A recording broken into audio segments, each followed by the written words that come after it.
తెరకొట్టే కారం రంగు రుచి ఆచి కారం పొడి.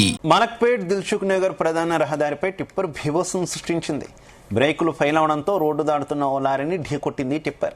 ఈ ఘటనలో టిప్పర్ ముందు భాగం డ్యామేజ్ అయింది. ఘటనా స్థలం నుంచి టిప్పర్ డ్రైవర్ పారిపోయాడు. రోడ్డుపై అడ్డంగా టిప్పర్ లారీ ఉండడంతో రహదారిపై భారీగా ట్రాఫిక్ జామ్ ఏర్పడింది. దిల్సుఖ్ నగర్ మలక్పేట్ నుంచి చాదర్ఘాట్ వరకు భారీగా ట్రాఫిక్ జామ్ అయింది. విషయం తెలుసుకున్న పోలీసులు ఘటనా స్థలానికి చేరుకుని ట్రాఫిక్ క్లియర్ చేశారు.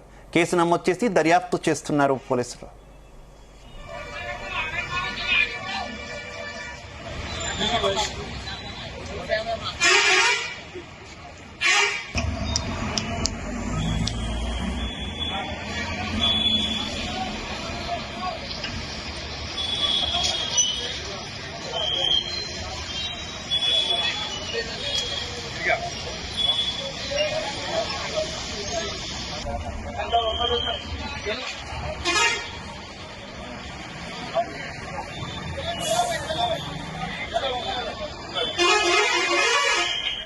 గుమగుమల వంటలే వంటలే తెరకొట్టే కారం రంగు రుచి ఆచి కారం పొడి.